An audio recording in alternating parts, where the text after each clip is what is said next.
Muito bem, irmãos e ouvintes, mais uma vez nós estamos aqui para darmos sequência ao nosso estudo, das parábolas de Mateus 13. A última mensagem que nós vimos, nós falamos sobre a parábola do semeador.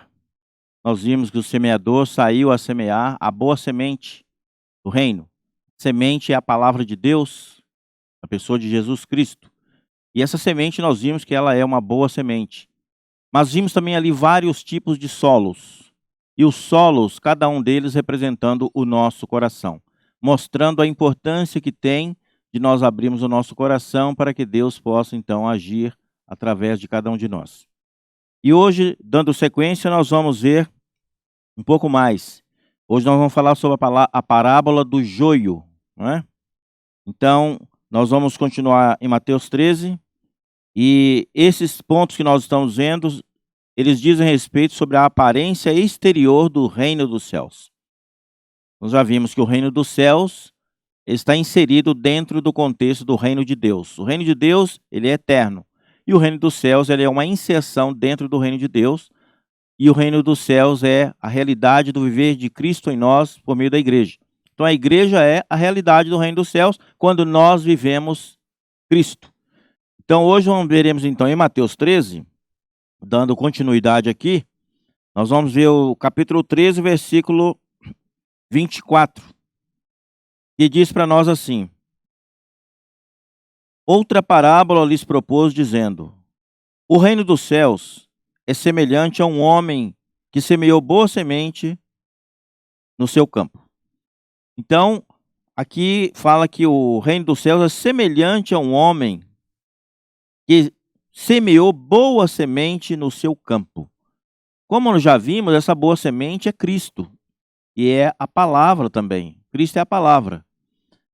E o campo, nós veremos daqui a pouquinho um pouco mais sobre essa questão do campo, né? E então, o que acontece? O Senhor, como uma boa semente, ele caiu nos vários solos, como já vimos, e esses solos estão dentro de um campo, né? Há um terreno muito grande onde se semeia ali aquela semente. Então, nós vimos aí que o joio, ele é um tipo de erva daninha. O joio não é uma semente, né? Então aqui fala que o reino do céu é semelhante a um homem que semeou boa semente no seu campo. Aí fala, mas enquanto os homens dormiam, verso 25, veio o inimigo dele, semeou o joio no meio do trigo e retirou-se. Então vejam bem, enquanto que por um lado o Senhor semeou a boa semente no campo, e a boa semente é a palavra de Deus, o inimigo de Deus também, por sua vez, veio e semeou a semente dele, que é o quê? O joio. E nós precisamos entender um pouco de que esse joio, ele pode interferir durante todo o nosso relacionamento, a nossa vida cristã, né? E o Senhor Jesus, enquanto na terra, ele falou muitas coisas por parábolas. Por que ele falava por parábolas? Na verdade, ele falava por parábolas porque as multidões, os escribas e fariseus, eles não estavam muito interessados em conhecer as verdades que o Senhor falava ali. E quando ele estava, então, a sós com os discípulos, aí ele falava, então, o que significava aquelas parábolas. Ele dava a interpretação, o significado delas. Muito bem. Então, continuando, essa semente foi semeada no campo. Em via de regra, para que serve a boa semente? Para que serve uma semente quando uma pessoa semeia? A semente, ela tem o objetivo de frutificar, gerar uma planta e depois frutificar e dar outra semente. Mas qual é o objetivo final da semente? Se transformar em comida.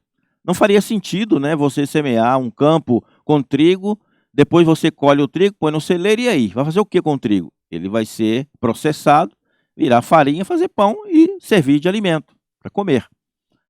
Então a semente, que é a palavra de Deus, é para nós comermos, como alimento, como vida.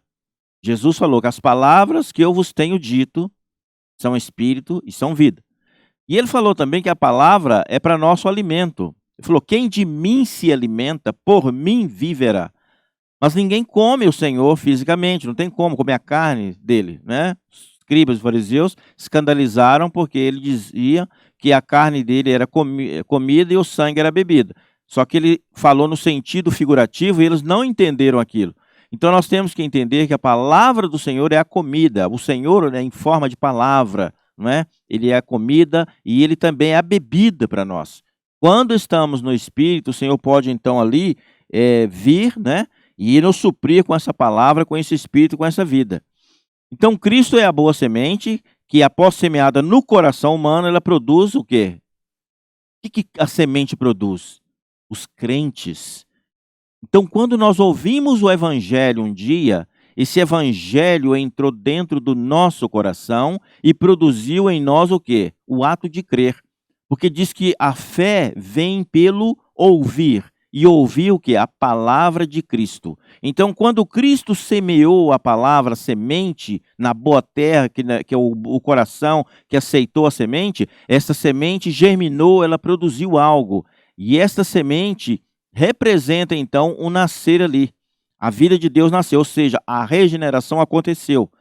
Graças ao Senhor que um dia nós cremos no Senhor e fomos salvos, né?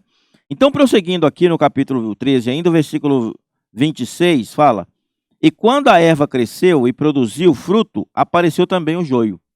Então, quando o Senhor semeou a semente nasceu no coração de alguém. Mas aí o joio também nasceu junto, não é? E diz que aí, então vindo os servos do dono da casa, lhe dizendo: Senhor, não semeaste boa semente no teu campo? De onde vem, pois, o joio? Quando o dono da casa semeou na sua fazenda, lá no seu terreno, aquela boa semente, ele não semeou joio, mas o joio veio depois. E assim como o trigo nasceu, o joio também nasceu junto, né? E o joio, como já disse, ele é uma erva daninha, ele vem para prejudicar a vida do trigo. Então o trigo representa quem? Representa os crentes, propriamente dito, que receberam a vida de Deus. E o joio representa quem? O joio representam também crentes, falsos crentes. Esse é o grande problema. Existem os crentes verdadeiros e existem os crentes falsos. Mas o que faz um falso crente? Paulo fala em Timóteo que numa grande casa há vários tipos de vasos. Uns para honra, outros para desonra. Quais são os vasos para honra? Aqueles crentes que amam a Deus, que buscam o Senhor na palavra, que amam a igreja, amam o propósito de Deus. Mas aqueles crentes que também agem de maneira contrária, são aqueles outros lá que Paulo fala que numa grande casa há também vasos para desonra. Então esses vasos de desonra são aqueles cristãos que creram no Senhor, porém o viver deles não é para Cristo. Eles não vivem para o Senhor, eles vivem para si próprios. Vivem o mundo, o pecado, né, praticam injustiça, mentem, roubam, tem muito tipo de coisa assim. Então, é um viver que não expressa o Senhor. E esse é o tipo de joio que foi semeado por quem? Pelo maligno. Puxa, mas o maligno pode fazer isso? Ele tem poder para fazer isso. Então, o versículo 28 fala assim, ó. Então, porém, ele, porém, lhes respondeu: um inimigo fez isso. Mas os servos lhe perguntaram: queres que vamos e arranquemos o joio? Veja bem, o joio estava junto com o trigo. A raiz do joio estava enraizada com a raiz do trigo, propriamente dita ali. Nasceram juntos. Se você arrancar o joio, o trigo vai ser arrancado também junto. Porque os dois estão entrelaçados ali. Apesar do joio não ter a vida do trigo, não receber os nutrientes do trigo, da vida divina, mas ele está ali para atrapalhar. E como consequência, se você remove o joio, você arranca o trigo junto. Então, o que fala o Senhor? Verso 29. Não, replicou ele, para que ao separar o joio, não arranqueis também com ele o trigo. Então vejam, irmãos e ouvintes, como é importante nós lermos a palavra de Deus, que ela vem cada dia nos mostrar a sabedoria do Senhor. Então hoje, os cristãos verdadeiros e os cristãos falsos estão convivendo juntos. Não tem como tirar um do outro ali. Nós não sabemos quem é falso, Podemos até tocar nos verdadeiros, mas não podemos dizer quem é falso e quem é verdadeiro diretamente. Pelas obras se conhecem, pelos frutos também.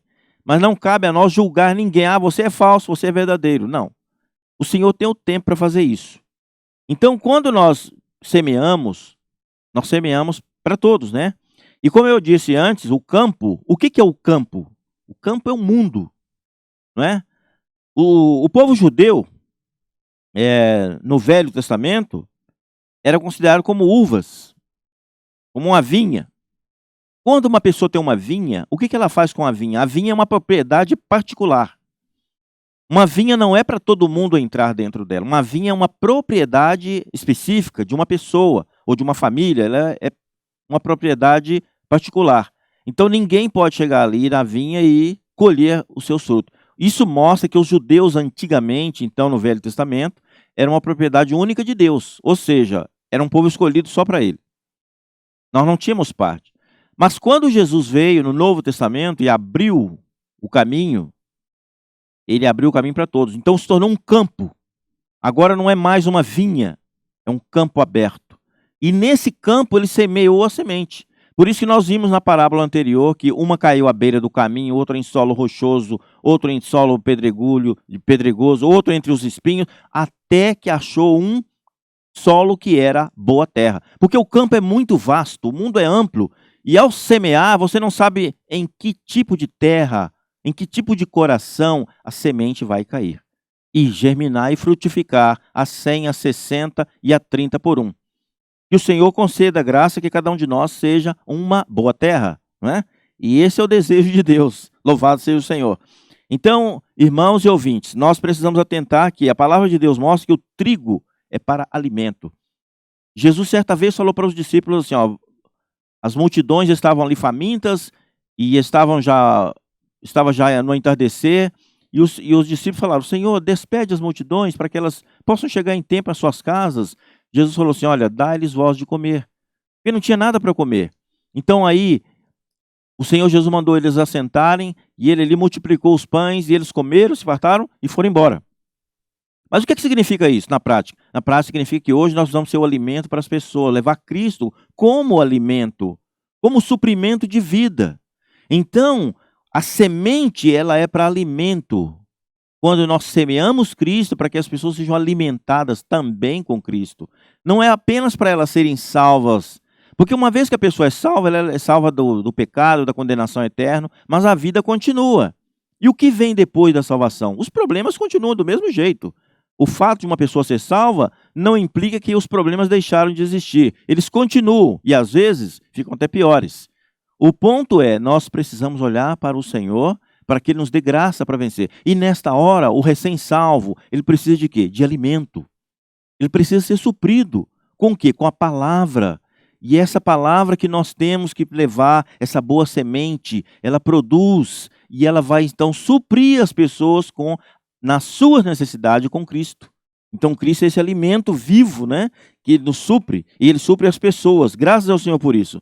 Então louvado seja o Senhor que a igreja hoje é comparada também como um campo aberto, né? Um campo aberto onde todas as pessoas que estão espalhadas pelo mundo inteiro podem ter acesso. Então a semente é semeada hoje no Brasil, na África, na América do Norte, na Ásia, né? Em todos os continentes. Para quê? Na Europa, para que a semente ali frutifique. Então essa semente está sendo levada a todo o continente, a todo o globo terrestre. E, dependendo do solo, ela vai frutificar. Só que nós temos que atentar que o joio também estará ali. Mas veja bem, continuando aqui, o versículo 30, o Senhor fala assim, ó, deixai-os crescer juntos. Deixai-os crescer juntos até a colheita. E no tempo da colheita, direi aos ceifeiros, ajuntai primeiro o joio, atai-o em feixes, para ser queimado, mas o trigo recolhei-o no meu celeiro. Então o Senhor fala, deixai-os crescer juntos. Quem? O trigo e o joio.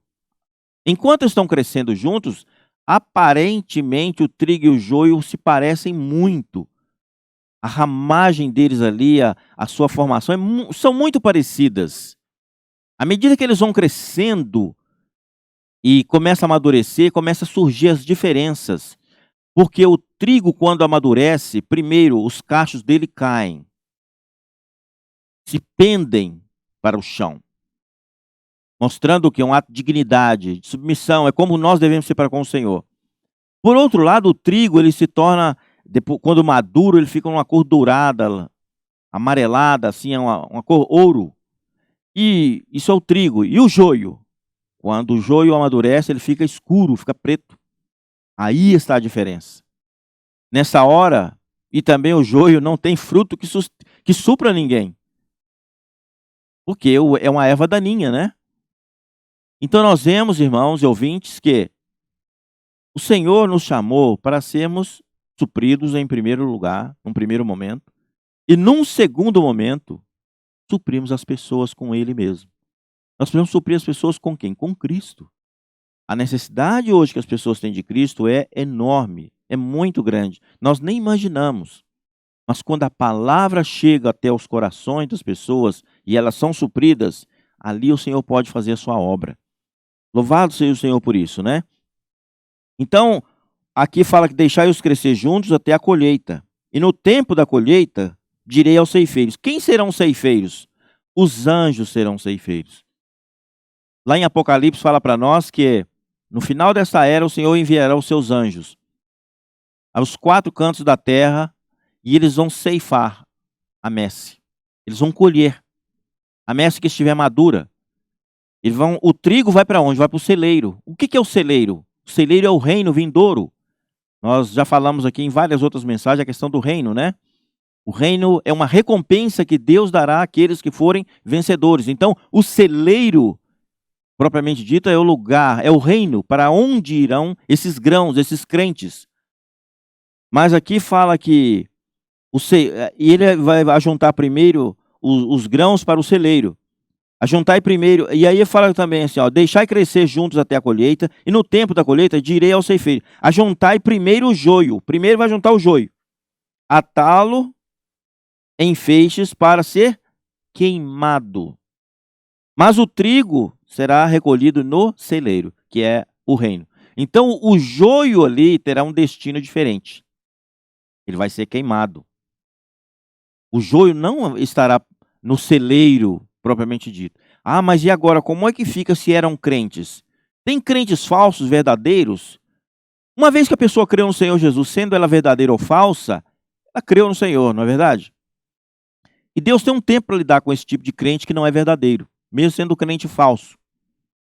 Sabe, nesse período aqui, diz que esses serão juntados, serão amarrados e lançados no fogo. Não significa que o fogo da perdição eterna. Porque se eram crentes, eles foram salvos. O problema é que eles precisarão passar por um processo de maturidade agora, de transformação, a qual eles não tiveram enquanto tinham ou tiveram a oportunidade de serem transformados. Por isso é importante hoje nós atentarmos para isso. Tudo que nós passamos nesta vida, Deus está usando para nos transformar, mudar a nossa forma. Desde quando nós cremos no Senhor até a volta dele, nós não podemos mais ser os mesmos. É preciso haver uma mudança de vida, uma mudança de caráter, uma mudança de postura, uma mudança de comportamento. Esta vida precisa mudar a nossa constituição. Do contrário, nós não teríamos a base para estar nesse reino, que é um reino de justiça, onde todos foram justificados. E só um entra ali sem justificação, dois, não pode. Então, esses aqui terão que passar por um período de amadurecimento, de sofrimento, para poder entrar na era desse reino. Mas graças ao Senhor, que Ele dará a oportunidade, né? O Senhor, Ele é misericordioso. Aqueles que Ele chamou para serem salvos. Por isso, irmãos e ouvintes, nós precisamos atentar muito para a palavra do Senhor. Não levar as coisas do Senhor de maneira leviana. Viver leviano nessa terra, como se nada fosse acontecer. Ah, nunca aconteceu, eu nunca vi o dilúvio, fala que vai ter fogo, eu nunca vi isso acontecer. Mas não espere acontecer, é melhor não esperar o dia, porque o dia virá. Mas quando ele vier, nós precisamos estar aptos para nós sermos livrados desse momento, né? Então, que o Senhor possa conceder a cada um de nós a graça de sermos hoje transformados, né? E não ser naquele dia arrancado à força para ser jogado num lugar, para ser ali purificado, né? Para ser ali, então, transformado. Mas que essa transformação aconteça no nosso viver diário, gradativamente, que é muito melhor do que ser transformado à força. Hoje podemos ser transformados por meio da vida. Sermos alimentos para as pessoas, suprir Cristo com as pessoas, e ao mesmo tempo nós estamos também sendo transformados. Isso é glorioso. Agora, se deixarmos tudo para o dia final, é como um aluno que deixa para estudar no dia da prova. Ele ficou o ano inteiro e não estudou. Está faltando uma semana para a prova, e agora ele estuda feito um louco. Mas ele não vai ter tempo para decorar e guardar tanta matéria, estudar fórmula, aquele monte de coisa. Não vai conseguir. Resultado é que ele poderá ser reprovado por não ter dado conta de estudar aquele monte de coisa em curto espaço de tempo. Então, que nós possamos aproveitar as oportunidades que temos hoje, o nosso tempo, e não desperdiçar o nosso tempo com nada, a não ser com o Senhor. Que Ele nos dê a graça e a misericórdia de, na era da colheita, nós sermos escolhidos para entrar nesse celeiro, que é a era do reino vindouro. Que Deus em Cristo vos abençoe. Fiquem na paz do Senhor Jesus.